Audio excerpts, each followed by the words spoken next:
Era el año 1453. Una madre joven en Constantinopla, con su hija pequeña en brazos, escuchaba el estruendo incesante de los cañones otomanos. Las murallas milenarias de su ciudad, baluarte de civilizaciones, se desmoronaban poco a poco bajo el asedio. Su marido había caído defendiendo los muros hacía 3 días, una noticia que ya había teñido de luto sus días. Ahora, el sonido de las tropas turcas rompiendo su puerta no solo anunciaba el fin de la resistencia, sino una realidad mucho más terrible. Lo que estaba a punto de suceder, la haría pensar que la muerte de su esposo había sido un verdadero consuelo.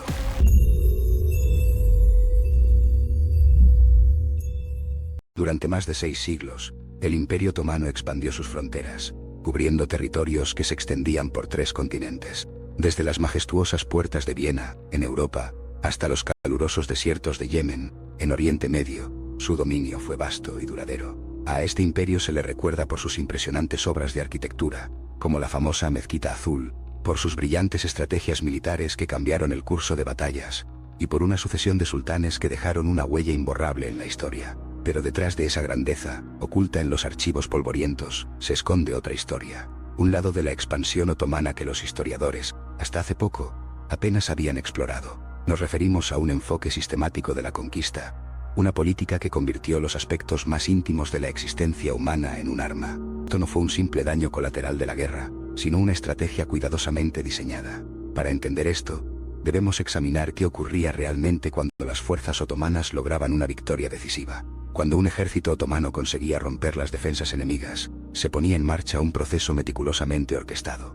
Un proceso que no tenía nada que ver con las necesidades militares inmediatas, y sí con una explotación sistemática de los vencidos. No se trataba del caos o la violencia descontrolada que acompañan a una batalla. Era una política fría y calculada, implementada con precisión burocrática en cientos de ciudades y pueblos que caían bajo su control. Cuando Constantinopla finalmente cayó el 29 de mayo de 1453, las fuerzas del sultán Mehmed II no se limitaron a saquear y retirarse. Ellos aplicaron lo que los manuales militares otomanos llamaban el protocolo de recolección. Los cronistas bizantinos de la época describieron escenas que parecen sacadas de las peores pesadillas. Sin embargo, los propios registros otomanos trataban estos mismos eventos como procedimientos administrativos de rutina. El protocolo era brutalmente eficiente. Los hombres adultos, a partir de los 12 años, eran ejecutados de forma sistemática. Esto no ocurría en el fragor de la batalla, sino en grupos organizados, una vez que la ciudad se había rendido. No buscaban simplemente eliminar amenazas militares inmediatas. Niños tan pequeños como de 6 años eran también asesinados si mostraban cualquier indicio de resistencia. Los otomanos habían aprendido una lección importante: dejar supervivientes masculinos, incluso si eran niños, generaba problemas futuros para su dominio.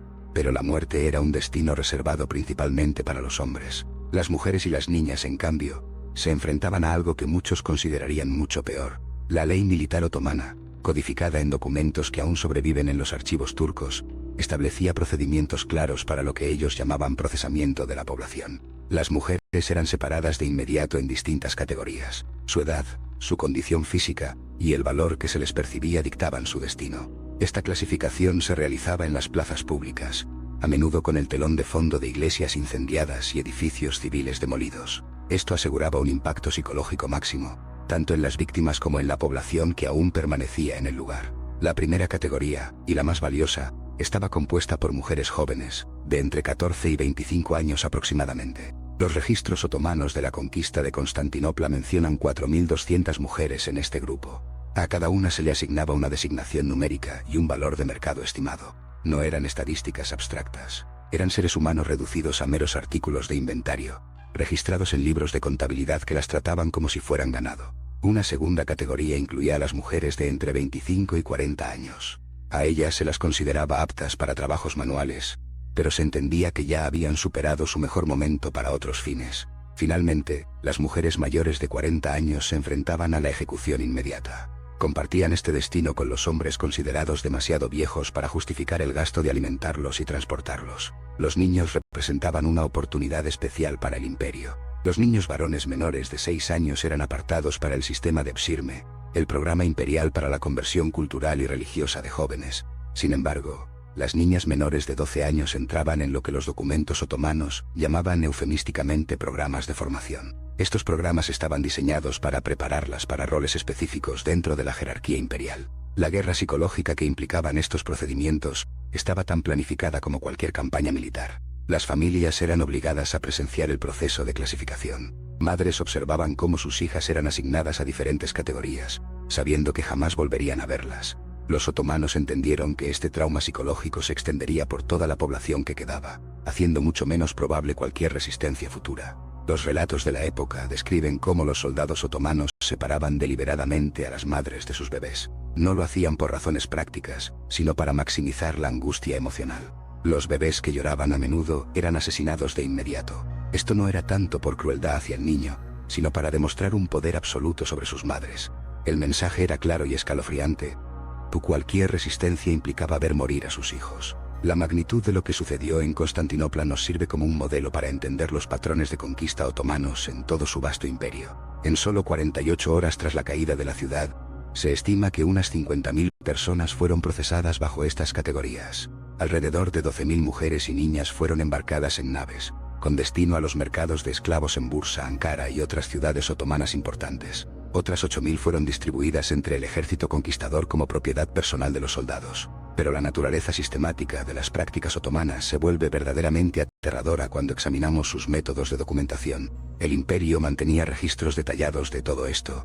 La razón es que no se trataban de crímenes de guerra espontáneos o de actos aislados. Eran actividades económicas planificadas que requerían una contabilidad meticulosa. Los manifiestos de los barcos de la época listaban la carga humana junto a la seda, las especias y los metales preciosos. Una entrada típica podía decir: 20 piezas de seda de Damasco, 40 libras de pimienta, 15 mujeres de 16 a 20 años, excelente estado. A las mujeres ni siquiera se les concedía la dignidad de un nombre en estos documentos, solo aparecían sus edades, descripciones físicas y valores estimados. La infraestructura económica que sostenía este sistema se extendía por todo el Imperio Otomano.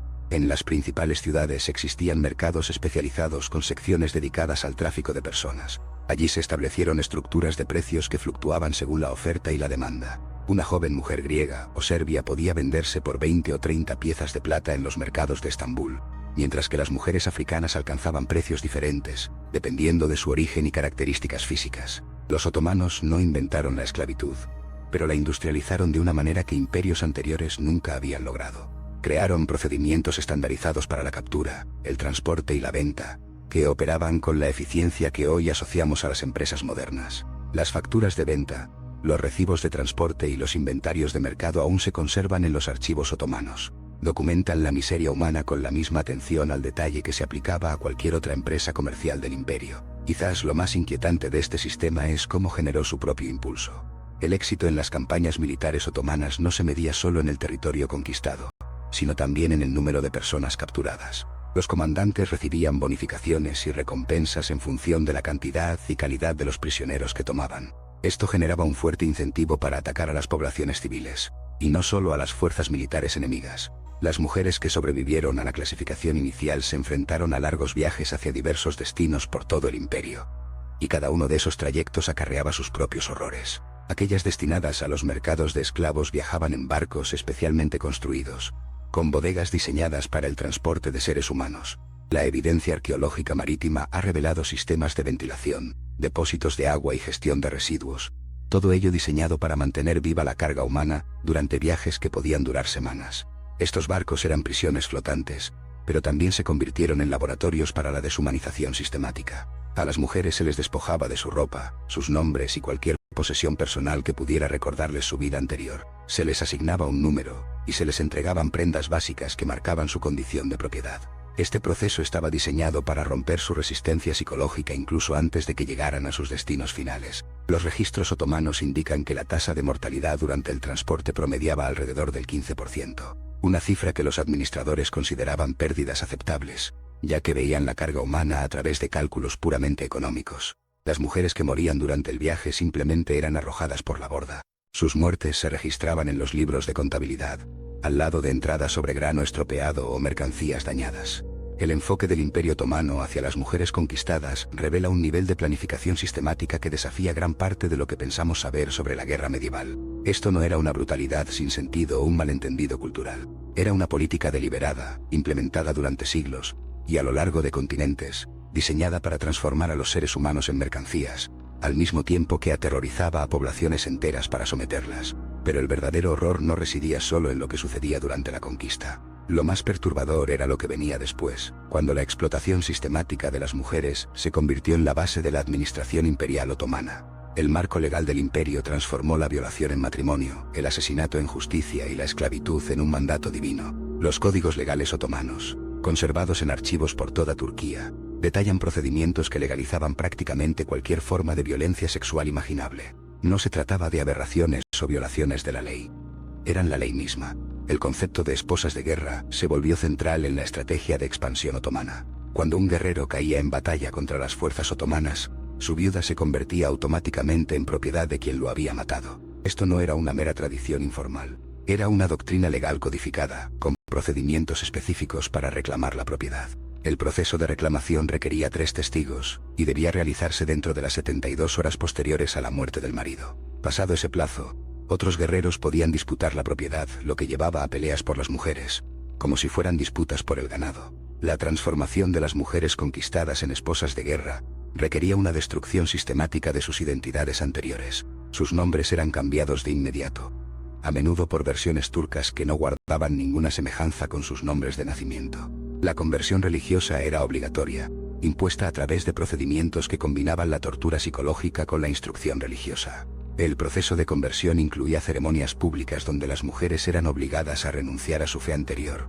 A menudo se les exigía escupir símbolos religiosos o quemar textos sagrados de sus vidas pasadas. Aquellas que se negaban se enfrentaban a castigos progresivos, diseñados para romper su resistencia sin reducir su valor en el mercado.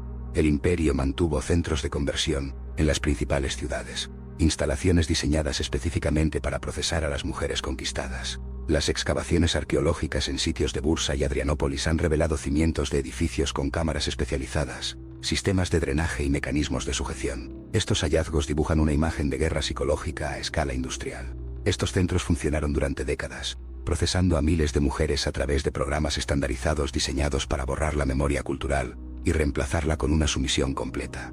Estos programas solían durar unos 6 meses, tiempo suficiente para asegurar el embarazo fruto de la violación sistemática. Esto creaba lazos biológicos que hacían que escapar fuera psicológicamente casi imposible para muchas. Los niños nacidos de estas uniones forzadas también se enfrentaban a su propia explotación sistemática. Los hijos de sangre mixta a menudo eran asesinados de inmediato si mostraban signos de parecerse demasiado a sus madres. Se les consideraba una evidencia incómoda de la violación que los había traído al mundo. Los supervivientes eran criados para servir al imperio, sin conocer nunca los verdaderos nombres de sus madres o sus culturas originales.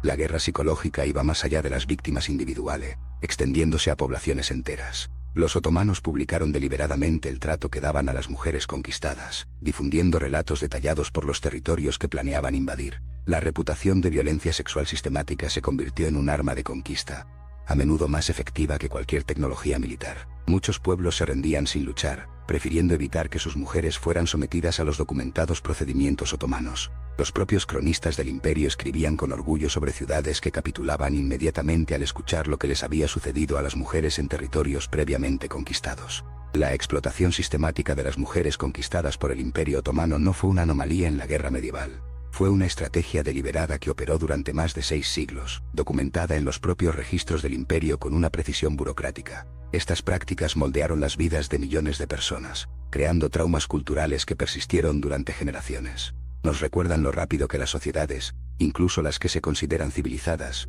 pueden normalizar lo impensable cuando el poder no tiene límites. Los archivos están ahí, esperando a los historiadores dispuestos a confrontar esta verdad incómoda.